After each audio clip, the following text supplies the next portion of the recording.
Hey there planners, we are back today with the second video in the series for bullet journal beginners, how to set up a bullet journal for the first time. Today we're going to be talking about the index.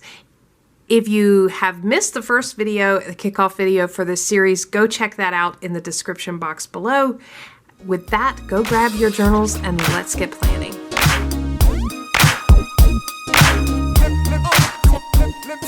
Alright, so in the last video we got our keys set up and ready to go.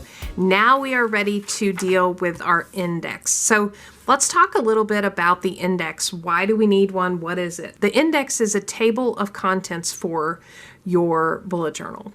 In most bullet journals, your pages are going to be numbered. If they're not, you can very easily go number your pages. And that would be when you're getting ready to set up your index. If your pages aren't numbered, I would highly recommend that you go number your pages because that's going to be important for being able to use the index.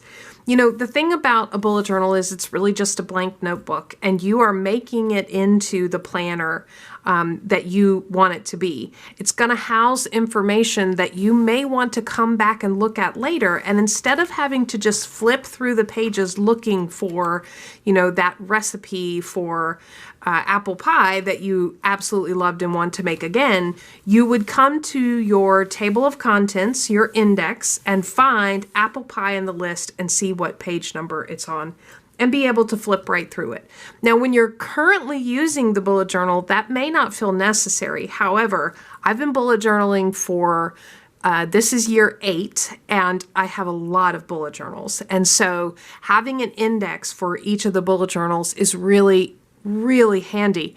When I want to go back and find something specific, I can just open up the bullet journals, look at the index pages, and quickly scan through the list to see where the thing is that I'm looking for. Do you absolutely have to have an index? This is a question that's pretty common, and the answer is no. It's not a critical backbone element of bullet journaling. So if you feel like this is unnecessary or you're not quite sure if you want to use it, you don't have to use it. What I would recommend for beginners is go ahead and set it up and fill it in for the full first notebook. Go on to your next notebook and then see, are there any times that you need to come back in the previous notebook and use that index? Because that's really going to tell you if the index is important to you.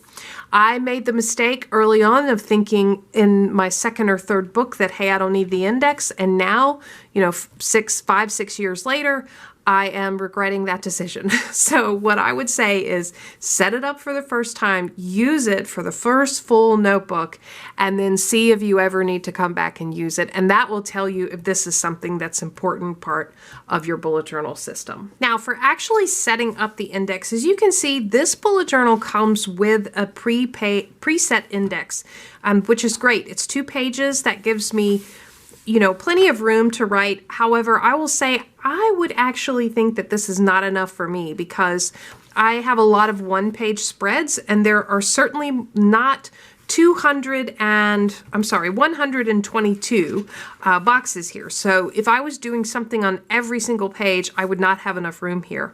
So I'm actually going to take the time to set up an index here and show you kind of what it would look like. And that will give me an extra page to use in this bullet journal as well in case I don't have enough room here.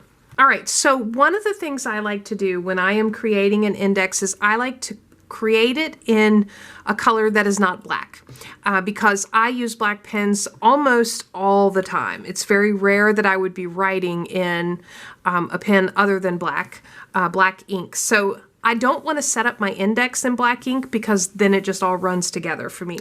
Visually, that helps me to differentiate and be able to see what's actually listed in my index pretty well. So I'm going to be setting up the index using a mild liner that is in a gray color.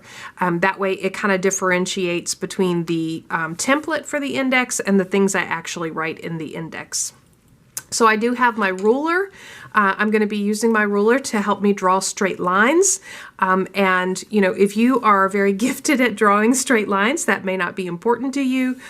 For me, it is important. Now, what I've done is I just took the ruler and said, okay, this is 5-inch page, 2.5 is right here. That looks to be about middle. Now, you can actually count out everything if that's what you want to do. A lot of people do that. Sometimes I do that. Sometimes I don't. I have learned over the years that having it in the middle of the page, everything exactly centered, is not the most important aspect to me. I tend to lean towards function over perfection, and so that's something I've learned over time. Now, if it is very important for you to have everything centered and perfectly aligned, then definitely count the boxes. That's why the boxes are there. And you know, it really depends on, for me, it's my bullet journal. So I'm the one that has to live with it, and I know what I can live with. All right, so I'm just going to drop down a little bit from the top because I do want to give myself space for a header, and then I'm just going to draw a line right down the middle of the page. And the reason I'm doing this is because I'm actually going to divide this page up and have a 2-column index, whereas this is a 1-column index. I can actually maximize my space by using 2 columns. So I get double the space for the index, and I think that these 2 spaces plus these 2 spaces would be enough for me. So there's my divided page. I'm just going to give myself room for a header, and then I'm going to grab a little bit lighter gray mod liner and do some headings.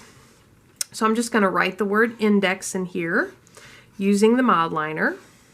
All right, and then if I want to just add a little bit of decoration to it, I can actually do some shading, which, you know, is nice if you want to add just a little bit of decor.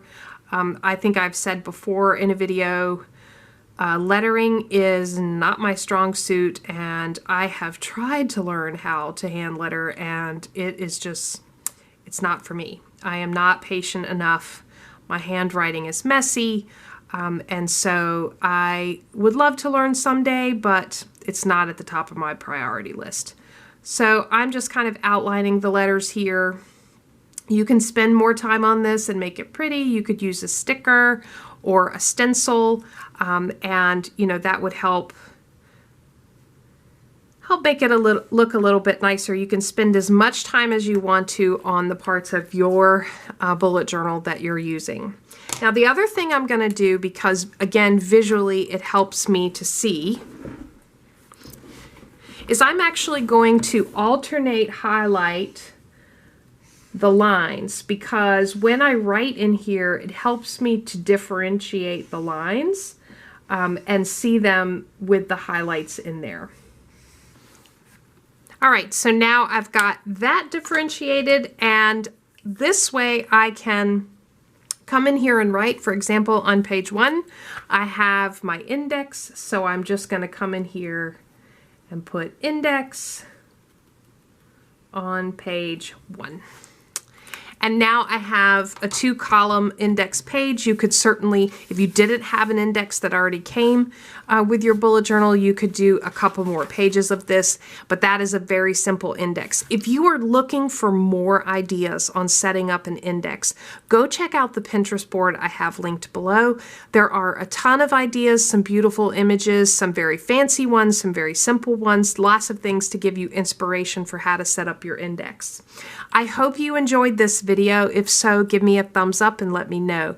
If you have questions about the index or the key or anything else related to setting up your very first bullet journal, leave those in the comments down below, because I am monitoring those and I will make sure to answer those to get you up and running and help you set up your very first bullet journal. Subscribe to Planning Annie for more content like this. The next video is going to be all about setting up our future log, which, in my opinion, is the most important element for successful bullet journaling. So don't miss that next video. Thanks for planning with me.